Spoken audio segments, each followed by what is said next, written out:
Hi, this is Michael Benjamin Jacobson, formerly Matthew Robert Payne, who wrote 55 books on the Christian faith. I just been listening to a person called Max Egan, and from the 5-minute mark to the 6.5-minute mark on his video about Australian bushfires that are burning, he mentioned something really amazing, that the fires from Forster, New South Wales, to the Queensland border have followed exactly the path of the proposed bullet train from Melbourne to Brisbane. And he's saying in that video that I'll reference underneath here that it's very coincidental that the fire is burning right along this path of the proposed bullet train, but also amazing that a lot of the people along that fire trail and that path were resistant to selling their properties to put the bullet train in. And he says that now they may be more predisposed to selling the land because a fire just ripped through, and it's a scary sort of place to live. And he said that that the land values would be cheaper because people would be more encouraged to be selling their property at any price. Said also in a minute and a half that that is the part I've referenced for this video is that it also ripped through forest land, wildlife sanctuaries, whatever, those parklands that are protected, and people probably would have been resistant to the government putting a train line through there because they're protected animals, protected species. But they've been more open to that now because on the exact path of where the train would go, all the animals have been killed and the fires just burned through there. So there's no great loss putting a train line there. It's amazing. He referenced the same sort of thing happened in California where they've got the proposed line. I've been listening to David Icke, I-C-K-E, and he's been saying that there's a thing called the Agenda 21, where there's been a lot of trouble along these proposed super fast train lines that are going to get built.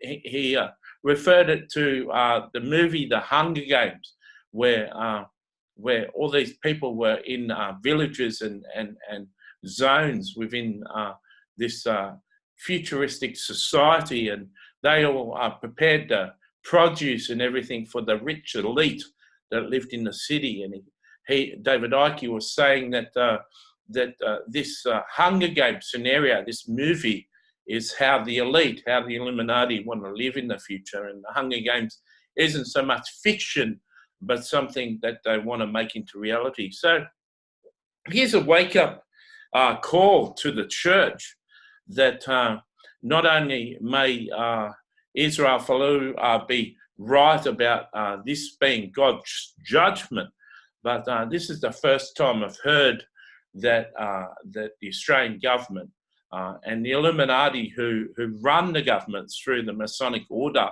that Scott Morrison is a slave to, they sort of kowtow to the Masonic order and the Illuminati that run the show. And it's the first I've heard that this judgment of God was actually, sounds like it was instigated by the Illuminati controlling influences of the world, and just lit up a fire. He was saying, from what I've seen in this video so far, I'm only up to the 7-minute mark, but from what I'm hearing so far, that they're really strange fires and unique fires, and something unique about them. They seem to be burning at a really high rate.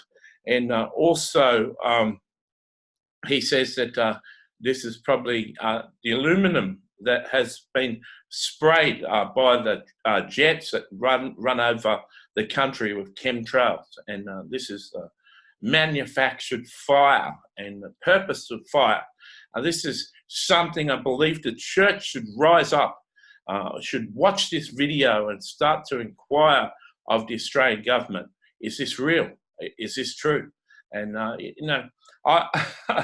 it's funny, I've become such a passionate Christian. I've become so close to the Lord that I've become totally disgusted with the church. And I don't attend the church, and that may put flags on people saying, how could he be a prophet and not attend a church? Well, I have a hard time. There's a number of reasons, and I'll share that with you. I have a hard time entering into worship with a body of Christians who have got no idea what Jesus taught, have got no idea of the 50 commands of Jesus, got no idea what Jesus' parables means, and so they're not living rich, obedient lifestyles of obedience to Jesus Christ.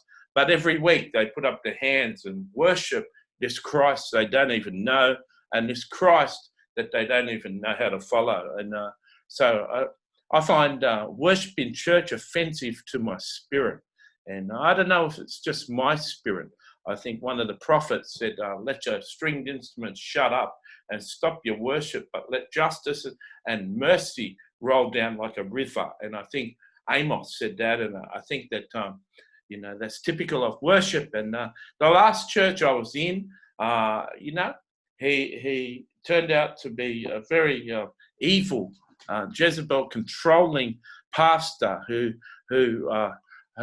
had a prophet leave his church 2 years ago, an evangelist leave his church 9 months ago, and another prophet leave his church 3 months ago in myself. And when you got fivefold ministry officers leaving your church, sometimes you might have to look at the pastor. And I've wanted to go back 8 times, and Jesus has rebuked me and said, let it be a sign into this church. So, the church before that, I spent 2 years and didn't have a friend. Leonard Ravenhill says that a prophet doesn't have friends. But was it wrong of me to want an actual friend that I could go out for coffee with? I spent 8 years at the next church, which was the Salvation Church, Army Church, a very good church. And once again, I didn't have a friend that I could go out for coffee with. And so, I think I've invested 14 years going to 3 churches trying to make one friend. And I haven't been able to do it. So I'm still recovering from the sadness and the rejection of having a friend. So if you're wondering why I'm not accountable to a church and plugged into a church, is because I'm disgusted with the church. I'm disgusted in a number of ways that the gay lobby can bring in a vote, a plebiscite to approve of gay marriage, and the church didn't stand up and rise up against it. I'm disgusted that a new abortion rule can come in and the church doesn't rise up. I'm disgusted that Israel Folau speaks about the God of Abraham, the God of Moses, standing up and judging Australia for these 2 reasons, for the abortion and the Gay Marriage Act, and the whole Christian church come out against him and say this isn't representative of our God. I'm disgusted with the church. The church has no leadership. And I've written 55 books on the Christian faith. About 60,000 people have read my books so far. They're 99 cents on Amazon. And a lot of people's flocks are reading my books. People who've read 10 or 20 of my books say that the Christian faith is going from level to level. One person said that they've had 6 promotions in levels of intimacy with the Lord since reading my books. And yet not one pastor in the world has invited me to come and preach in this church. I find that fascinating. And in a conversation I had with God, I asked God, is it more profitable to water down the scriptures, to water down the gospel? And God said, yes. And I said, what percentage of pastors, what percentage of teachers are watering down the word of God to make more money? And he wouldn't answer me because he said that I would never be able to be used and preached to the church if I knew that answer. And I think, the more I know about Jesus, the more I realize that the leaders in the church are blind, blind, blind, blind guides. And the bigger they are, the blinder they are, or the more profitable it is to preach error. And I don't really care how many of you Australian pastors and Australian leaders are listening to this. In years to come, there'll be tens of millions of people tuned into me with a book I'm going to release, and there'll be millions of people listening to who I am. But if you're a pastor, if you're a leader, and you're watching this before 2020, you contact the government and watch this video I index here. Say, is this true? Is this all about that train? I want to ask you that. So God bless you. This is just a short video, prophetic word of warning to the church that the Illuminati and Masonic Lodge have got more power and more authority in this country and are achieving their agenda more than the church. The church that, Jesus said in Revelation, you got a reputation for being alive, but you're dead. So the most alive church may be some, great church in Melbourne and Hillsong, and yet Jesus says of the most alive church, you're dead, and you're certainly dead.